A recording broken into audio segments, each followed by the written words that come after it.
بسم اللہ والصلاۃ والسلام علی رسول اللہ وبعد۔ محترم بھائیوں اور بہنوں، السلام علیکم ورحمۃ اللہ وبرکاتہ۔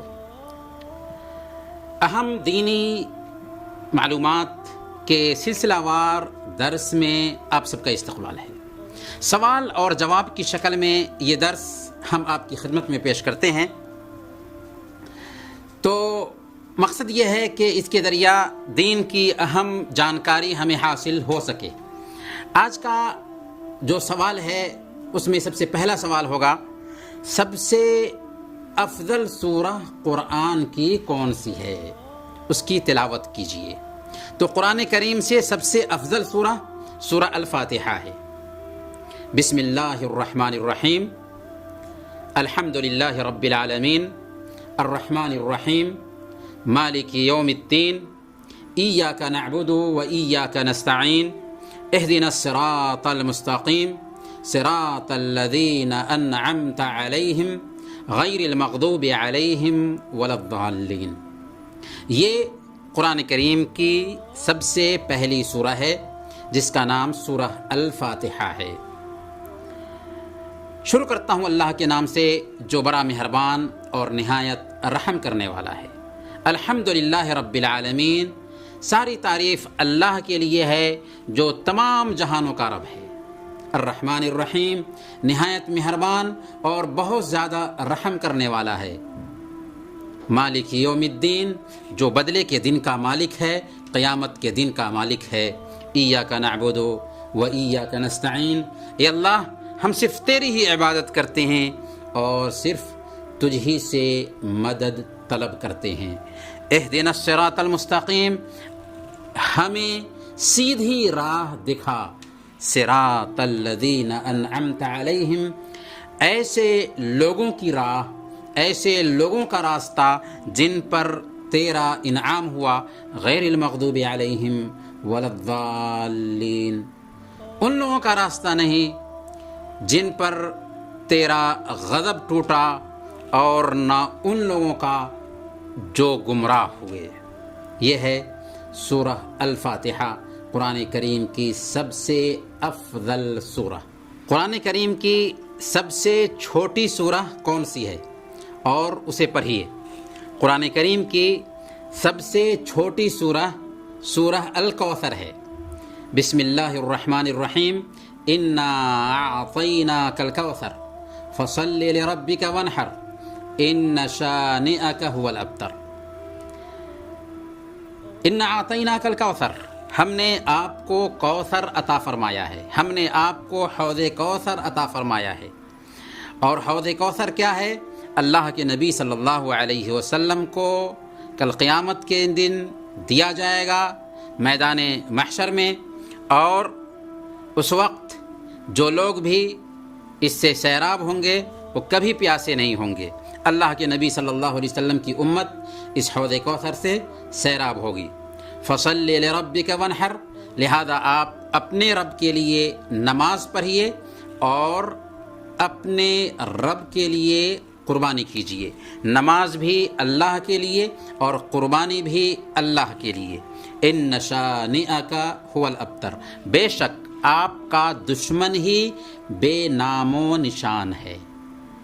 اللہ کے نبی صلی اللہ علیہ وسلم کے پاس نرینہ اولاد نہیں تھی، تو کفار قریش نے اللہ کے نبی صلی اللہ علیہ وسلم کو یہ طعنہ دینا شروع کیا تھا کہ چلو محمد صلی اللہ علیہ وسلم کے پاس تو نرینہ اولاد نہیں ہے، ان کے جانے کے بعد ان کا نام و نشان مٹ جائے گا۔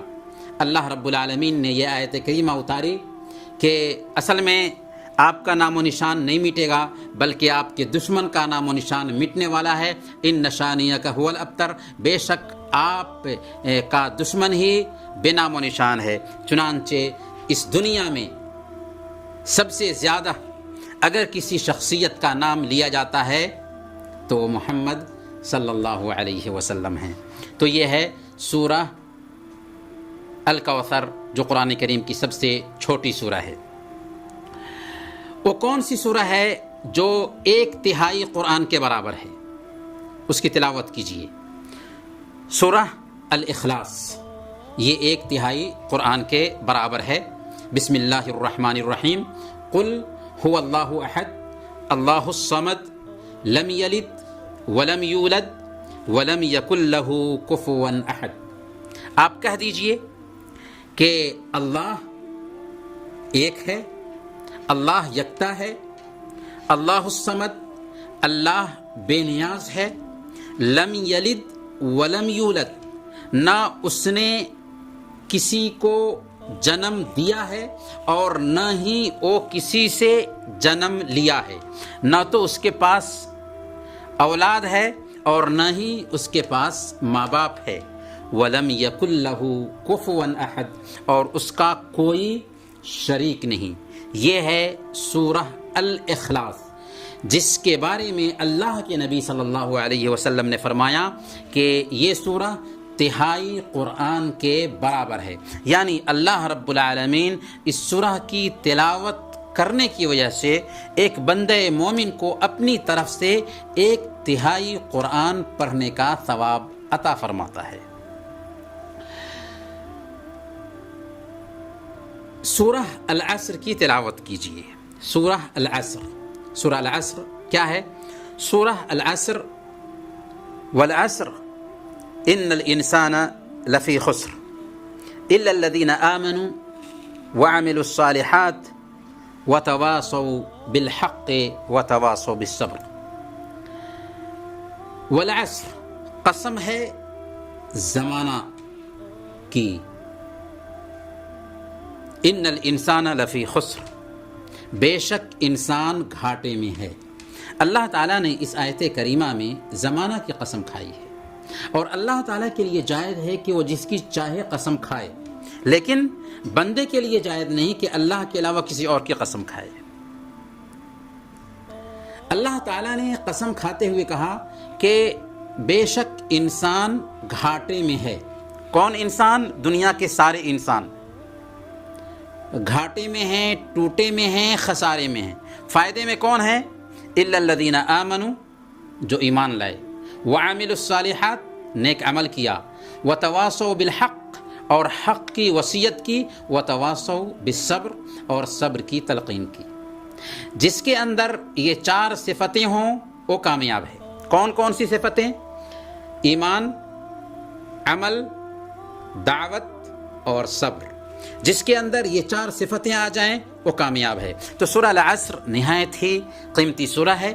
اس سورہ کے بارے میں امام شافعی رحمۃ اللہ علیہ بیان فرماتے ہیں کہ اگر اللہ رب العالمین نے حجت کے طور پر بندوں کے لیے صرف یہی ایک سورہ اتاری ہوتی تو بندوں کے لیے کافی تھی یہ سورہ. کیوں؟ اس لیے کہ اس کے اندر ایک انسان کی کامیابی کے راز کو بیان کر دیا گیا ہے کہ انسان کب کامیاب ہوگا، جبکہ اس کے اندر یہ 4 صفتیں پائی جائیں گی کہ اس کے اندر ایمان آ جائے، ایمان کے مطابق عمل کرنے لگ جائے، عمل جب کر رہا ہے تو اس دین کی طرف دوسروں کو دعوت بھی دے، اور اگر پریشانی آتی ہے تو اس پریشانی پر صبر بھی کرے.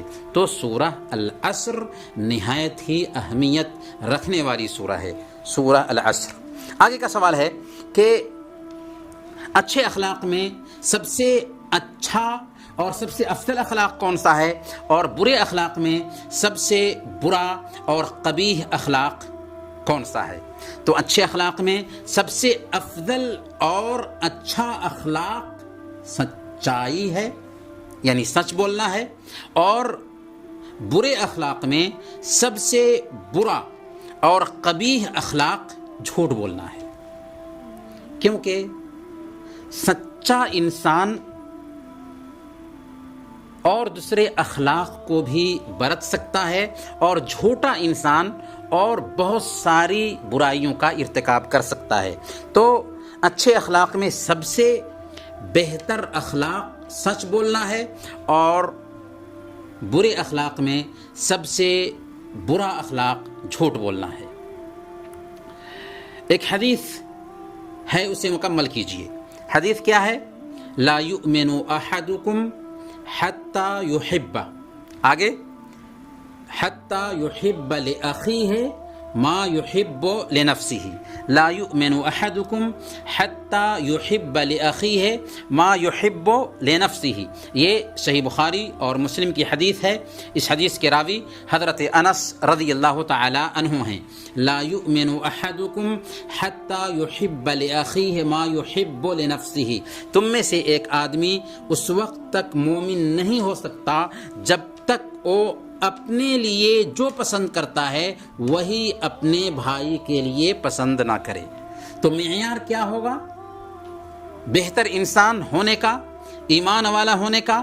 یہ ہے کہ ایک آدمی جو اپنے لیے پسند کرتا ہے وہی اپنے بھائی کے لیے بھی پسند کرے.